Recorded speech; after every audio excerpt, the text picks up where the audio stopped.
J'avais peur d'avoir mal parce que j'ai toujours eu mal, mais en fait, j'ai pas eu mal. Le petit patient, il arrive, mais vraiment prostré dans les bras de sa maman. Première consultation, c'était compliqué pour le mettre sur le fauteuil. Le soin se passe plutôt très bien. La dentiste lui explique son plan de traitement et il va falloir faire les fois prochaines. Il regarde sa mère et il lui dit « Je peux revenir demain ?» Ça voulait un peu les frissons. Ok, c'est bon, on sait pourquoi est-ce qu'on fait ça. Si ça fonctionne déjà sur ce proto, qu'est-ce que ça va être? Donc c'est hyper stimulant.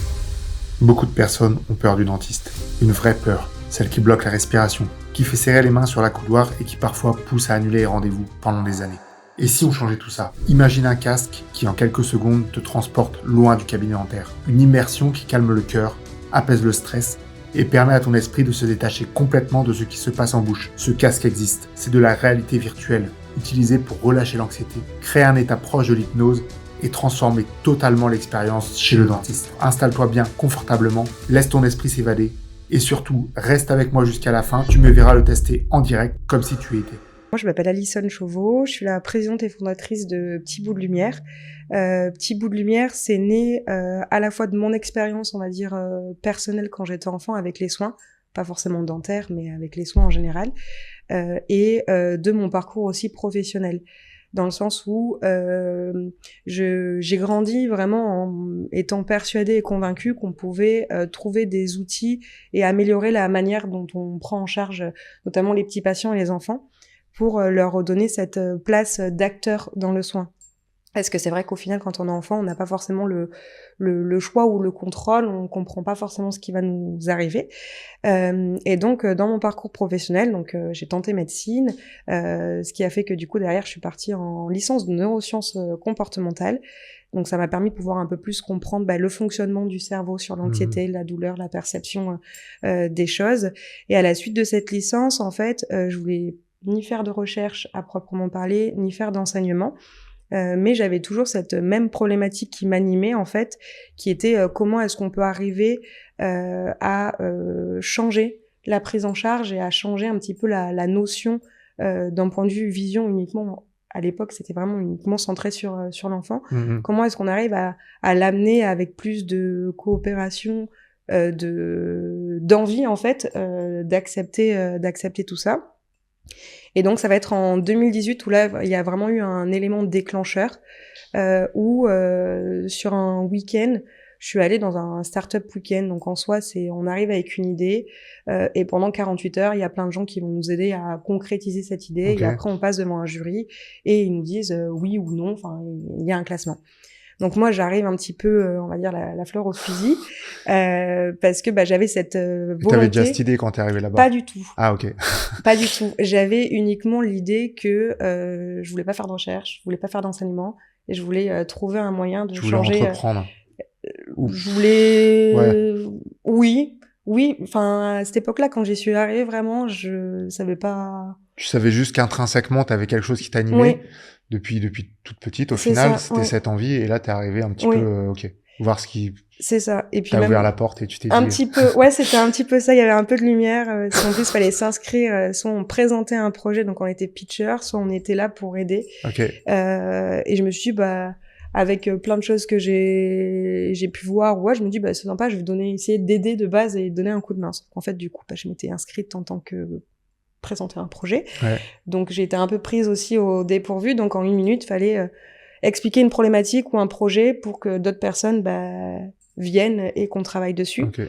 Et donc, en fait, moi, c'était vraiment la prise en charge des enfants. Il s'avère que ce Startup Weekend-là, il était vraiment dédié aux nouvelles technologies. C'est un domaine que je ne connaissais absolument pas à l'époque. Et donc, à la fin de ce week-end, on est arrivé à avoir un premier... projet, business plan, tout ça, de la réalité virtuelle pour accompagner la prise en charge des enfants. Et donc, au final, on a été lauréat. Et donc, c'est à ce moment-là où vraiment ça m'a fait un déclic, où j'étais un peu en questionnement sur ce que je continue quand même parce que j'avais été acceptée dans des masters qui étaient plutôt intéressants ou pas. Et donc, en fait, la question s'est vite posée, répondue. En fait, je tente, je me lance là-dedans. Donc après, à partir de 2018, donc il y a eu, donc j'ai finalisé ma licence et il y a eu toute la partie recherche et développement, tant sur la partie produit avec toute la revue de littérature scientifique qui a dû être faite pour savoir quels sont les outils ou les méthodes qui fonctionnent pour accompagner et améliorer la prise en charge. Et du coup, j'ai fait pas mal d'observations avec différents professionnels de santé dans différents secteurs pour savoir là où ça allait être le plus intéressant de commencer. Parce qu'il y a toujours la première étape, on commence par où. Ouais, c'est clair. Et donc là, en fait, c'est en rencontrant plusieurs dentistes et notamment le docteur Ombline Roturier, qui à la création de la société est devenu aussi actionnaire. Que ça m'a fait prendre conscience que le dentaire, c'était une bonne première approche pour plusieurs raisons. Pour la première, c'est qu'en fait, c'était quand même c'était relativement assez technophile. C'était des soins qui, en soi, pouvaient être complexes au niveau des enfants et de la prise en charge. Et ça me permettait aussi de prendre pas mal de recul sur, moi, les soins que j'avais vécus, pas faire de transfert aussi. Parce qu'apporter une solution à un problème qu'on a vécu, c'est bien. Mais au début, j'étais partie dans un autre champ d'application. Mais en fait, le dentaire est vraiment venu au bon moment pour arriver à aussi prendre du recul sur moi, ce que j'avais vécu. Pas faire un produit pour soi, mais faire un produit pour les autres. Pas que ce soit trop émotionnel, quoi. C'est ça, exactement. Il y a eu toute cette construction-là petit à petit. C'est quoi le développement exactement? Parce que le casque, comme t'expliquais, c'est un casque qui existe déjà sur le marché. Oui. Et toi, ce que tu as créé, c'est l'expérience, si on peut dire, patient, avec tout ce qui est réalité, graphisme, enfin je sais pas, est-ce que tu peux expliquer un petit peu le développement, c'est quoi exactement que vous avez développé? Dans le développement, en fait, du coup, faut voir ça comme un cahier des charges. Donc le cahier des charges, il s'appuie sur la revue de la littérature scientifique qui a été menée, et donc en fait, il va vraiment être, donc là on savait que c'était sur du dentaire, donc c'est l'observation aussi, quel acte, quelle manière de communiquer avec les enfants, qu'est-ce qu'on y met. On recentralise toutes les techniques et les méthodes qu'ils utilisent. Donc, il va y avoir de l'hypnose conversationnelle, de la sophrologie, des exercices de respiration. Il va y avoir aussi du jeu avec de l'interactivité et redonner cette place du contrôle. Il va y avoir également tout ce qui va être musique, couleur, colorimétrie en fait. Qu'est-ce qui va impacter, comment ça va impacter le cerveau. Une fois qu'on a fait cette analyse, on va dire un peu indépendante, qu'on a pris toutes les méthodes qui étaient intéressantes et qui fonctionnaient individuellement, l'idée c'était de les intégrer toutes dans la réalité virtuelle. Ok, je comprends. Donc là, la réalité virtuelle, on met tout ça dans le casque, donc le casque avec la vision et l'audio. Oui. Et toute cette expérience, après, vous l'avez créée, et c'est ça la solution, vraiment. C'est ça. Après, il y a eu pas mal de discussions et de questionnements, notamment au niveau de l'audio. Est-ce qu'on rajoutait un casque audio au niveau pour vraiment occulter et créer une bulle ou pas? Donc nous, on a choisi la solution qu'en fait, on utilisait vraiment le device à proprement parler avec le son qui sort au niveau des branches, pour vraiment avoir quelque chose d'immersif. Mais du coup, moi, ce qui était hyper important c'était d'utiliser de l'interactivité par le biais d'une manette et avoir un retour visuel et un contrôle tablette pour le praticien. Donc en fait, il a fallu réussir à faire coïncider tous ces éléments-là pour que ça fonctionne aussi ensemble. Le contrôle, tu veux dire, c'est un contrôle visuel ou il a des manettes? Une manette. Il a une manette. Ok, d'accord. Et ça, c'était hyper important. Alors, visuel sur du dentaire, c'est un peu compliqué parce qu'on peut pas bouger la tête. Et tout a été développé justement pour que le patient n'ait pas à bouger la tête. Enfin, il y a vraiment rien d'intéressant à voir à gauche et à droite, quoi. Et la manette, c'était vraiment le moyen d'ancrage, en fait, et de garder contrôle et d'être acteur, en fait. Et donc, c'est par le biais d'une petite manette qu'il va y avoir plusieurs choix du jeu, des interactivités. Ok, d'accord. Et avec tout un retour aussi apathique, avec des vibrations dans la manette qui vont permettre de pouvoir apathique, vraiment... c'est quoi apathique? Apathique, c'est le fait que la manette vibre, ça va avoir une stimulation particulière. Et en fait, ce mécanisme-là fait que on va vraiment arriver à dissocier encore plus le patient. Parce que quand il ressent les vibrations dans sa main, ça fait aussi partie du jeu qu'il y ait des vibrations dans la bouche. Ouais, d'accord, ok. Et tout ça, du coup, ça va lui permettre de mettre son esprit ailleurs, enfin, d'être un peu sous hypnose, en final. C'est ça, complètement. Complètement. D'accord. Et après, l'histoire en tant que telle, elle a été construite sur 4 briques, si on peut parler comme ça. La première, ça va vraiment être l'introduction, donc l'induction hypnotique, qui va permettre de poser le cadre en fait, Ok. de savoir qu'en fait le patient il est chez le dentiste, tout se passe bien, c'est normal s'il entend du bruit, s'il y a des goûts qui sont pas forcément très agréables, s'il y a des odeurs Ok. particulières, tout est Ça, normal. c'est Petit Bout qui vient en parler C'est ça. dans le C'est dans le ça. casque, c'est ça? Ouais. Parce que l'idée, c'est que le personnage Petit Bout, ben, c'est lui en fait. Oui. Le petit personnage vienne parler à l'enfant et lui expliquer. Donc, il fait cette première intro. C'est ça. Et ensuite, après, la deuxième brique, c'est... si tu peux expliquer. C'est ça. Du coup, oui, c'est vrai, effectivement, il y a toute la construction de Thibou, qui est vraiment le personnage clé qui va permettre de pouvoir rassurer l'enfant, être là et faire aussi le lien entre le dentiste et le patient. La deuxième scène, elle va être un peu plus lente, contemplative, avec quand même quelques petites actions à faire, où là, l'idée, c'était vraiment de pouvoir mettre à disposition des ancrages, donc notamment on va récupérer la baguette magique qui peut faire le lien avec l'anesthésie, mais du coup quelque chose d'assez lent. Et après on va finaliser sur un dessin, parce que c'est vrai que pas mal de dentistes ils vont utiliser cette métaphore du dessin quand ils sont en train de faire l'anesthésie. Je vais dessiner quelque chose sur ta dent. En fait l'enfant aussi lui va dessiner. Et donc ça va pouvoir permettre de donner des vrais indices sur le jeu de la troisième scène. Parce que l'expérience globale, elle dure combien de temps? En soi, elle n'a pas vraiment de durée définie. Ok.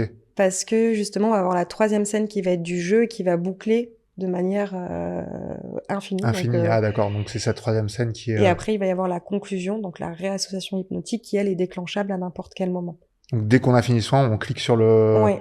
Enfin, la tablette ou je sais pas. Et sur là, hop, ça switch sur la conclusion. Pour éviter remettre toute frustration. Ouais, exactement. Ça. Comme en hypnose, quoi. Oui, c'est ça. Okay. Hop, t'es pas encore abonné? Laisse-moi au moins un petit commentaire. Franchement, peu importe ce que tu me dis, ça me ferait quand même super plaisir. Et même un petit like. Aujourd'hui, on va avoir le choix d'aller dans l'espace ou d'aller dans l'océan. Ce qui va impliquer que derrière, au niveau des jeux, on va pouvoir avoir un seul jeu ou 4 jeux, 4 petits jeux différents. Donc au début, on avait vraiment que l'espace. Après, c'était la même construction. Ouais, ok. Et Thibou, c'était dès le début, t'avais déjà pensé à ça? Thibou, c'était... Ouais, c'est toi tout seul qui a réussi à le créer ou c'est vrai que j'ai dessiné Thibou. Ah ouais? C'est vrai? Ouais. Ah ouais, trop stylé. Du coup, donc la deuxième phase test, donc t'arrives avec cette solution dans les cabinets dentaires. Comment tu le présentes? Comment tu l'amènes? Alors, au niveau de la phase test, ça a été assez facile, on va dire, parce que du coup, comme je le disais précédemment, donc docteur Ambouine Roturier, elle est rentrée au capital aussi de la société, donc elle nous a ouvert son réseau de dentistes, donc pédiatriques sur Bordeaux, et donc du coup, on en avait 5 qui étaient hyper emballés pour pouvoir tester la solution. On fait des tests pendant quasiment 1 an. Et là, du coup, on avait fait venir une société d'UX designer qui permettait de pouvoir analyser les tests. Donc, ils avaient toutes des grilles d'utilisation, enfin de comment la solution était utilisée, qu'est-ce que on en sortait pour avoir des pistes d'amélioration et des pistes... C'est des récoltes de données? Exactement. Avec des questionnaires patients ou des questionnaires praticiens, etc. Patients, parents, praticiens. Ok. Et de l'observation. Et du coup, on a appris plein de choses. Notamment, au début, c'est vrai que le produit, il avait été vraiment construit pour accompagner le patient.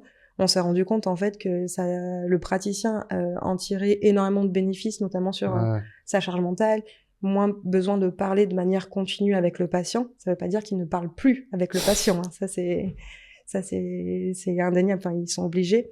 Mais du coup, il y avait ça. Ils étaient moins fatigués à la fin de la journée. On s'est rendu compte aussi que l'utilisation de la tablette, en fait, elle pouvait être utilisée de 2 manières. Soit c'était directement le praticien ou son assistante qui gérait cette coordination-là, ou alors c'était la famille aussi, quand elle était en salle de soins. Et donc ça permettait aussi aux parents d'être plus acteurs et de venir jouer aussi un peu avec leur enfant. Donc il y avait toute cette relation, on va dire, tripartite qui commençait à être intéressant. Et on a surtout compris que la solution en tant que telle et toute seule ne fonctionnait pas. C'est-à-dire que du coup, s'il n'y a pas cet accompagnement, cette présentation aux patients et cette pédagogie, en fait, si on met quelque chose qu'on vient occulter sans expliquer quoi que ce soit au patient, en fait, il est dans une perte de contrôle au préalable, tu veux dire, surtout. C'est ça, exactement. De toute façon, c'est un peu comme les solutions d'hypnose ou de Maupan, on en parlait en off. Si t'arrives et que tu mets le masque, enfin, personne n'est OK avec ça, quoi. C'est ça. Moi, je voulais juste revenir sur la partie où tu dis que ça fatiguait moins les praticiens, parce que moi, personnellement, c'est une solution enfin, c'est ce qui me parle vraiment beaucoup. Parce que à la fin de la journée, quand tu soignes des enfants, que ce soit ortho ou pédo, t'es rincé, complet. Donc quand tu rentres chez toi, que t'as tes enfants, t'as pas la même patience. Oui. Tu m'expliquais en off qu'il y avait une étude que vous avez faite, où, si tu peux expliquer cette étude comme ça, tout le monde est avec Parce qu'il y a plusieurs études. étudiants. Ouais, il y a plusieurs études qu'on met en place. L'étude dont on a parlé en off, c'était du coup à Nice. On a essayé de regarder comment est-ce que l'intégration de ce dispositif pouvait changer aussi le prisme de je veux soigner des enfants ou je ne veux pas soigner des enfants. Parce qu'il y a aussi ce sujet et ce débat-là. Et en fait, au final, on s'est rendu compte qu'au début, il y avait un certain nombre d'étudiants qui étaient en fait non, je veux pas soigner des enfants parce que c'est trop complexe, je suis déjà en train de me performer dans ma technicité de mon acte, si en plus je dois gérer l'anxiété, les états d'âme du petit patient, c'est trop pour moi, j'y arrive pas. Et en fait, ce qu'on s'est rendu compte à la fin de cette étude, c'est qu'au final ils avaient changé d'avis. Ils se disaient mais en fait, vu que c'est un outil en plus sur lequel je peux m'appuyer, s'il est bien amené ou autre, c'est très simple d'utilisation. Mais en fait, justement, je suis beaucoup plus concentrée sur mon acte. J'ai moins à gérer cette coopération, ne serait-ce que d'asseoir le patient au fauteuil. Et du coup, derrière, c'est pas si compliqué que ça, en fait, au final, de soigner les enfants. Et il y en a même chez qui ça a révélé une vocation de faire de la pédo. Ouais, c'est ce que je disais, une majorité de ceux qui étaient réfractaires au début se sont dit, en final, en fait, c'est cool, quoi. Ouais, c'est ça. Donc ça, c'est intéressant pour ceux qui soignent les enfants. Même maintenant, vous le proposez aussi chez les ados, c'est ça? Oui. Ados, adultes. Ados, adultes. En fait, on s'est rendu compte que le produit, il évolue d'une partie technique, mais aussi d'une partie à comment est-ce qu'il est utilisé dans la pratique des praticiens qui l'utilisent au quotidien. Ce qu'on s'est rendu compte, c'est que il y en a qui vont l'utiliser uniquement entre 4 et 12 ans, parce que initialement la première brique, en fait, elle a été composée pour cette tranche d'âge-là. Et il y en a d'autres qui, en fait, vont nous dire, mais moi, je l'utilise chez tout le monde. Ouais. C'est ça. Ce qui change, c'est, par exemple, le petit bout qui a grandi ou un peu plus de conversation un peu moins enfantine. Thibou n'a pas grandi. C'était un grand débat. On se posait la question si on faisait une transformation de Thibou, un peu comme pour les Pokémon. Et en fait, Thibou n'a pas grandi. Il n'a pas grandi parce qu'il a été designé de manière à pouvoir être une petite boule. Ouais, ok. Parce que c'est lui qui va aussi guider pas mal les exercices de respiration. Donc, il va grossir et rétrécir pour accompagner. Donc faire grandir Thibou, c'était un peu complexe, mais en fait, c'est que en soi, ça parle aussi aux adultes, je pense. Hein. C'est peut-être l'environnement qui est un peu moins jeu d'enfant, quoi. C'est ça. Alors nous, on a fait le choix de pas être sur de la réalité virtuelle qui représente le réel, mais qui partent quand même un peu dans l'imagination pour vraiment pousser. En gaming un peu plus. C'est ça, exactement, pour vraiment pousser cette dissociation et cette créativité en fait. Après, Thibou va se présenter comme à la base, il a été conçu pour les enfants, mais en fait, on a un peu tous des grands enfants et c'est sûr. Par contre, son discours va changer. Okay. On va être beaucoup plus sur la partie contemplation, avec un script hypnotique qui va être beaucoup plus poussé, beaucoup plus approfondi par rapport. C'est surtout ça en fait qui change c'est le script, quoi. Oui. Ok, d'accord. Il va y avoir cette distorsion du temps où c'est vrai qu'on a pas mal de ressentis. Combien de temps d'après toi, ça a duré combien de temps? Ou d'après toi, qu'est-ce qu'on a fait dans ta bouche? Pas grand-chose. Enfin, ça chatouillait un peu, mais on a quand même fait 2 extractions. Ah, ok. Et la notion du temps, je sais pas, ça fait 10 minutes? Non, ça fait 1 heure. Donc oui, il y a cette distorsion du temps quand on est happé quelque part qui rentre en jeu. Au niveau tarification, si j'ai cru comprendre, t'as un premier mois offert, comme on expliquait, pour tester, ce qui est très important par rapport à la technique, le placement, l'organisation interne. Et après, comment ça se passe pour la suite? Oui, donc comme qui est stipulé, le mois de test va vraiment être important pour pouvoir savoir comment est-ce qu'on va intégrer à sa pratique, est-ce que ça colle, est-ce que ça colle pas. Et après, on va être sous format d'abonnement avec différents engagements, avec un premier abonnement qui commence à 449 € par mois. Ok. De toute façon, je mettrai sûrement un lien en description, un petit lien de parrainage. J'aime bien finir le podcast avec, si t'avais déjà une petite expérience fun ou un peu plus difficile. Ouais, un cas patient difficile, ça a été au début quand on a commencé à lancer la thèse avec l'hôpital de Lyon. il y avait une petite fille qui arrivait, qui était traitée à l'hôpital, qui arrivait en situation vraiment d'échec. C'était un peu la dernière solution avant de passer sur de l'anesthésie générale. Donc là, au final, il y avait la maman qui était vraiment désemparée parce qu'elle avait vécu une première expérience qui était clairement pour elle traumatisante.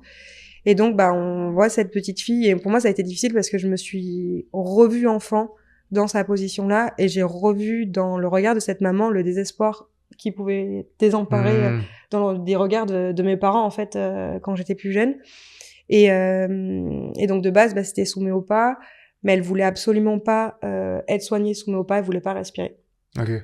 Donc, elle se bloquait complètement parce qu'elle avait bien compris que ça allait. Elle avait 8-9 ans, donc elle était quand même... elle comprenait ce qui se passait. Et donc, en fait, c'était un peu la carte joker, vu qu'on était là en observation sur 2 jours. On dit, on peut essayer. Donc, en discutant avec elle, en l'amenant, en lui faisant tester la solution, la faisant rencontrer Thibou, du coup, elle s'est familiarisée avec. Après, elle a accepté d'être montée sur le fauteuil. Et puis après, elle a accepté de respirer un peu le gaz magique en même temps que Thibou allait respirer. Et en fait, à la fin, on a réussi à la soigner. Enfin, moi, j'ai rien fait, mais ils ont réussi à la soigner. Et quand on est sorti là, on pensait pas du tout que toute la détresse, entre guillemets, qu'elle pouvait avoir. Et en fait, à la fin, elle a dit oui, mais j'avais peur d'avoir mal parce que j'ai toujours eu mal. Mais en fait, j'ai pas eu mal. Et du coup, c'était une expérience assez complexe au début d'appréhender cette détresse, quoi. Puis c'est des cris, c'est des pleurs, c'est dur émotionnellement parlant, et en fait avec beaucoup de patience en fait au final ils ont réussi à pouvoir il a tout ce projet qui te tient à cœur, et comme on en parlait au début, qui vraiment t'impacte parce que de par ton vécu là, tu t'es dit ça fonctionne. Et c'est un peu un aboutissement, même si c'est un cas, mais déjà tu t'es dit j'ai pas fait tout ça pour rien, et il y en aura d'autres patientes qui pourront être bien soignées sans être stressées, angoissées, quoi. Oui, c'est ça. En fait, c'est vraiment des cas comme ça. J'en ai un autre, c'était une des premières phases de thèse, donc en plus c'était sur la version prototype. Le petit patient, il arrive mais vraiment prostré dans les bras de sa maman. Déjà première consultation, c'était compliqué pour le mettre sur le fauteuil. Là, c'était... Et en fait, donc du coup, petit à petit avec la pédagogie, il y va. Le soin se passe plutôt très bien. En plus, au lieu d'une extraction, ils en ont fait 2, comme ça leur permettait de pouvoir réduire, en fait, de revenir une deuxième fois. Et à la fin, en fait, tout naturellement, donc du coup, la dentiste lui explique son plan de traitement et ce qu'il va falloir faire les fois prochaines. Et lui, il regarde sa mère, je me souviens, et il lui dit, moi, je suis en vacances, je peux revenir demain. Ah ouais. Et là, du coup, ça me voulait un peu les frissons. On dit, ok, c'est bon, on sait pourquoi est-ce qu'on fait ça. Toi, t'étais là à ce moment-là? Tu voyais, t'étais en phase, ok. Ouais, j'étais là en observation, du coup, pour voir comment est-ce que, je me dis, si ça fonctionne déjà sur ce proto, qu'est-ce que ça va être après, quoi. Donc, c'est hyper stimulant, et c'est vrai, dans les moments hyper gratifiant, parce que, avec tout le parcours pour en arriver là, tu te dis, bon. Ouais, on se raccroche à ça. Ouais, c'est ça. On se raccroche vraiment aussi à ça dans les moments. Ok, bon, c'est cool. Franchement, ça fait du bien. Oui, c'est chouette. Non, c'est chouette. Bon, maintenant, on va passer sur la phase de test. Oui, complètement. Bonjour, je suis Thibou. Waouh, regarde comme c'est beau, toutes ces étoiles et planètes autour de nous qui sont en train d'apparaître. Sais-tu pourquoi je suis là? Mon ami dentiste m'a demandé de t'accompagner pendant qu'on s'occupe de toi. On va te demander d'ouvrir grand la bouche, de rester bien tranquille pour soigner tes dents. Pense à bien me regarder, et moi, je veillerai toujours sur toi. Je suis ton ami et ton guide dans cette fabuleuse aventure. Tu peux ressentir des goûts, des odeurs, entendre du bruit. Tout est normal, cela fait partie de notre voyage. Je te confie une manette. Ton pouce pourra bouger sur la manette pour te permettre de te déplacer et de jouer. Pour bien utiliser la manette, place ton bras bien confortablement le long de ton corps. Seul ton pouce a besoin de bouger. Pour communiquer avec le dentiste et moi, utilise ton autre pouce. Si tout va bien, mets ton pouce vers le haut. Et si quelque chose te dérange, place ton pouce vers le bas. On essaye? Es-tu confortablement installé? Aujourd'hui, notre mission est de rendre tes dents magiques. Pour cela, je vais avoir besoin de toi. Es-tu d'accord de m'aider? Tu peux voir l'apparition de 2 planètes. Nous allons explorer de merveilleux endroits comme celui-ci. Pense à me suivre du regard pour réussir ce voyage. Par ici, en avant pour un voyage magique dans l'espace.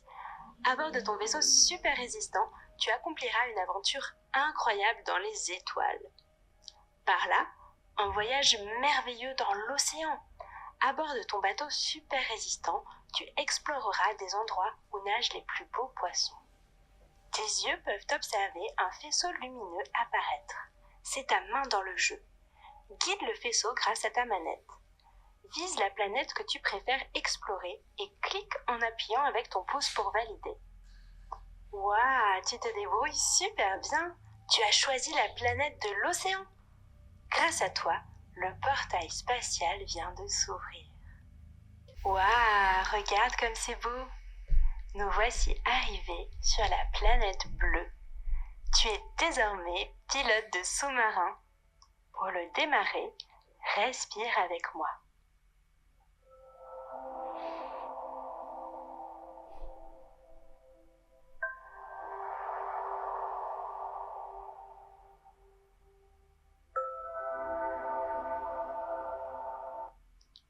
Tu peux voir apparaître des bulles qui flottent tout autour de toi. Dans ces bulles se cachent des trésors. La règle du jeu est simple. À l'aide de ta manette, vise les bulles qui contiennent des objets bons pour tes dents et ton sourire. Pense à garder ton bras tranquille le long de ton corps afin de pouvoir attraper un maximum de bulles et de gagner plein de pièces d'or. À toi de jouer. Évite les pièges pour conserver toutes tes pièces. J'ai confiance en toi.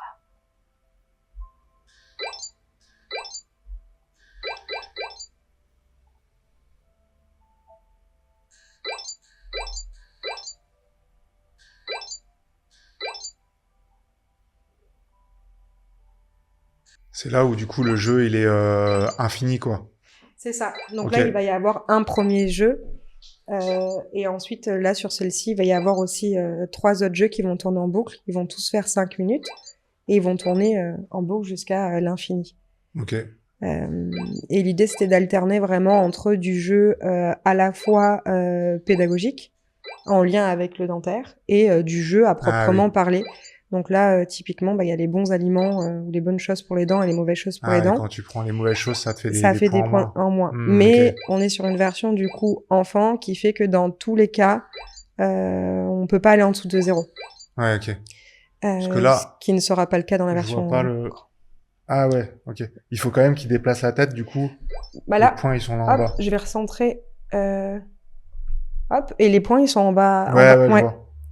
Et après, moi, on voit le retour visuel, donc on voit le nombre de points aussi en direct. Ouais. Donc on a des informations sur le score, sur le temps.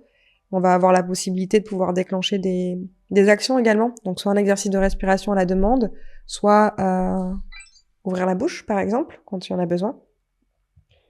Maintenant, ouvre grand la bouche ok. et garde-la bien ouverte. C'est toi qui l'as déclenché, ça? Oui, là, c'est moi qui d'accord. viens de la déclencher sur la tablette. Ok. Donc après, ça peut être le dentiste, l'assistant ou même le parent. Et ensuite, il va y avoir la partie stimulation aussi. Qui est là, l'idée, c'est de venir vraiment saturer tous les sens. Ah, ok. Ça, c'est par exemple au moment de l'anesthésie ou... Ça va être utilisé à différents moments, quand le moment peut être un peu plus contraignant. Donc ça va être au moment de l'anesthésie, au moment de l'extraction, mais ça peut être aussi au moment où on Là, vient, je t'entends même plus, là, au final. L'idée, Ok. c'est vraiment venir saturer tous les sens. Ah, donc, ok, ouais, je vois. donc du coup, voilà. Et donc là, on va partir du principe que le soin est terminé, où il reste pas beaucoup de temps. Regarde toutes ces pièces d'or que tu as réussi à gagner. Incroyable!